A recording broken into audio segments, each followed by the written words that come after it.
Quick guys, don't forget to go down, check out my Instagram and my Twitter, and leave a comment down below about how you're doing. Don't forget to go check out the 100 subscriber video, and thumbs up the video, and don't forget to subscribe.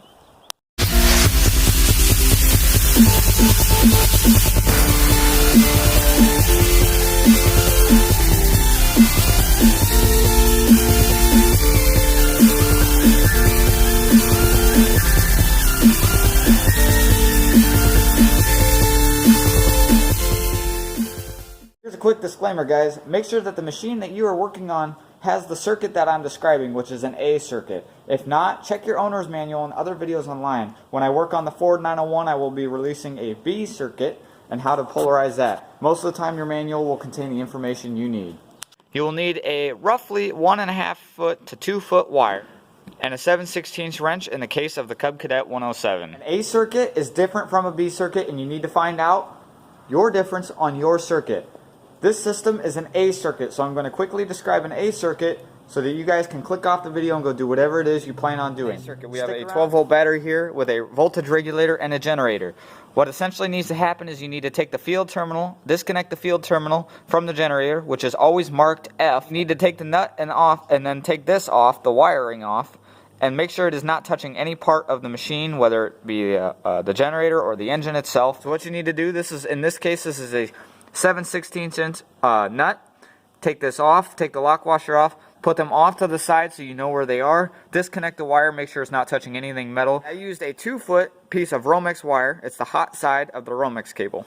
Alright, what you need to do is you need to connect the positive side of the battery to the field terminal of the generator, often, again, marked with F. Once you see that one initial spark, that's it. You're done. Everything's polarized. You need to put the nut back on and make sure it's tight. Do not over tighten it. Just tighten it so it ain't going to rattle off when the engine is running. That is how you polarize an A circuit. Stick around for the rest of the video to see how I did it and everything. It's fairly simple. If not, click off the video. Don't forget to show your support down below. So, let's start with the basics. This is a Cub Cadet 107. This is a 12 horse motor that I just put in it. This is a generator. This is a DC generator. It produces a DC current instead of an alternating current. The special thing about DC generators is they need to be polarized, especially when you remove or unhook the battery at any point in time.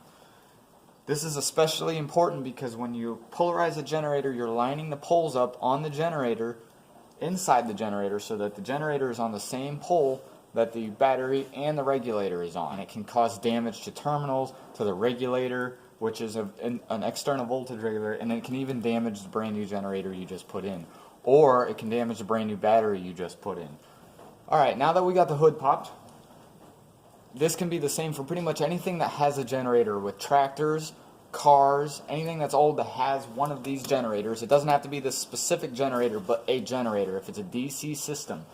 You need to make sure before doing this and before following this exact video by steps that if you have an A circuit or a B circuit.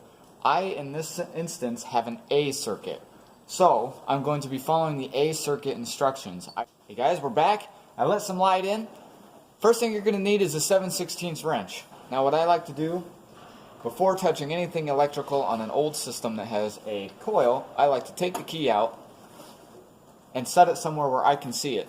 These old systems are very sensitive to voltage fluctuations, so we do not want to short anything out on the body or on the motor itself or on the engine itself. Alright, so now you guys are looking at the generator. What we have here is the field terminal and the power terminal. So this terminal right here sends power, is receiving power from the regulator and from the battery to turn the engine over. This terminal right here is the field terminal, marked by F on most generators.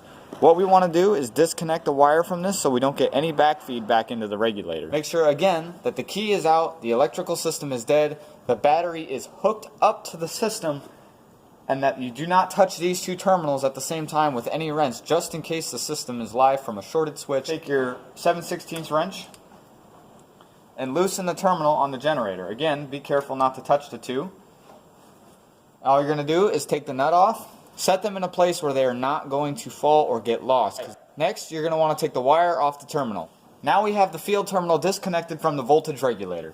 Now we need to polarize this generator. Again, this is an A circuit. Be sure that you are following the A circuit instructions for your vehicle or machine. It is commonly listed inside of the owner's manual, especially for these older machines. They even sometimes give you instructions. You can find your own system online by Googling your vehicle, make, model, year, or you can Google the machine and its make, model, and year. I'm using a hot piece from the 12-2 wire.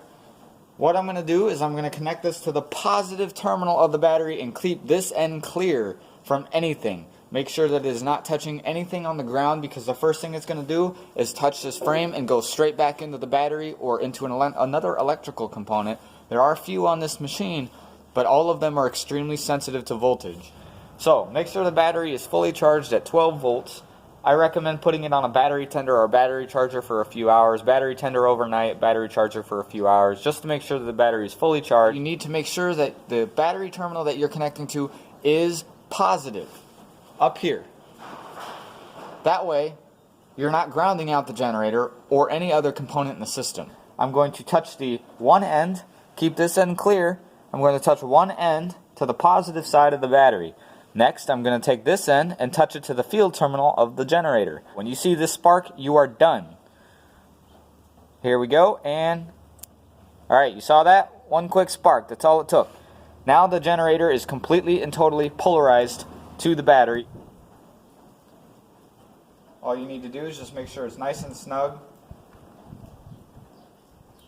and that it ain't gonna rattle off. Thank you guys for watching. I hope you learned something from the video. Don't forget to go down and check out my 100 subscriber video. Also, don't forget to leave a thumbs up or a dislike if you didn't like the video, and we'll see you in the next video.